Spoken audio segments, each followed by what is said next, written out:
Welcome back to Cultivating Contentment. Believe it or not, we are on week 10, day 1 of our study. And our topic this week is even if.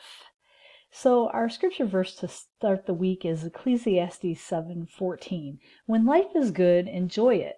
But when life is hard, remember, God gives good times and hard times, and no one knows what tomorrow will bring.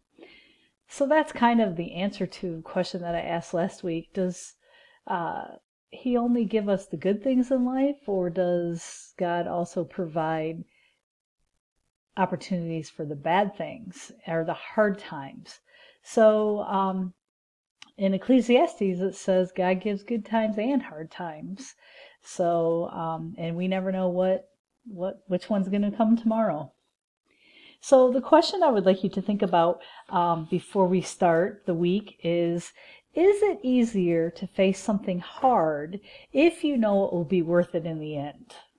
So knowing what the end result is, does that make it easier to face that hard thing? So I'll give you a minute, well, not a minute, but a few seconds to think about that. And then I will share my story for today. So contentment is hard to hold on to in the face of unexpected glitches. What kind of day have you had lately? Life's pretty dull around our house these days because, we have Sam living with us right now, but Sam's 21, sleeps till noon or 2 o'clock, stays up all night, hasn't started his summer internship yet, so, nothing really to do. But I do remember those days when our kids were younger. We, along with our 4 kids, lived in a house that was less than 1,500 square feet with no basement. We had 2 bathrooms that were side by side, but only one bathtub/shower. Needless to say, we were on top of each other all the time. I used to ask my kids, how is it that I can make the biggest, baddest high school football player cry, but I can't even get you to pick up your dirty socks? I never could understand that. My kids were recently kind of reminiscing about living in that house, and they were laughing about how they owned that house. Somehow, over the years that we lived there, there was some kind of a coup that took place, and they took over. And they really did. They pretty much ran that house and let Denny and I live there. Sometimes it was just too hard to fight them off when they all ganged up on us. And during that time, Denny was going to seminary and was out of town 2 to 3 days a week. I worked all day, and then I would come home and spend every evening running kids around to soccer practice, band events, or else, wherever else they needed to be. During one of those years, when Denny was in school, all 4 kids played soccer. 3 of them played AYSO, and 1 of them played travel soccer. We had 4 to 8 practices every week, and we had 5 to 6 games every week. I'm not really sure how I survived, or better yet, how all the kids survived. Denny and I would sit down at the beginning of the week. Now remember, he was gone 2 to 3 days.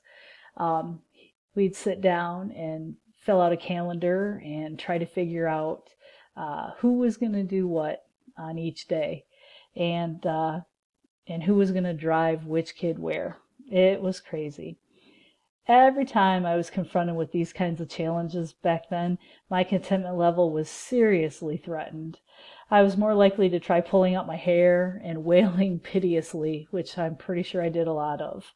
Fortunately, when you get to retell those stories later, the tears that are rolling down your cheeks are often accompanied by those great big belly laughs. So when you look back on it, things are better looking back than when you're living through those circumstances.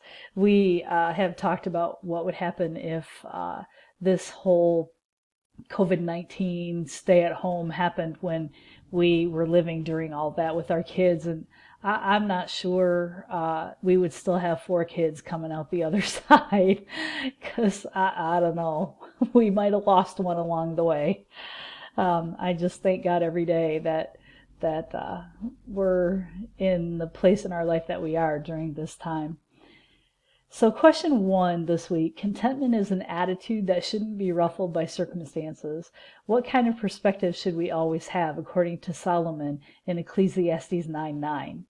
And then question 2, what other advice does Solomon impart about life in Ecclesiastes 11:8? So again, I look forward to your responses and hearing what your challenges are and what threatens your contentment.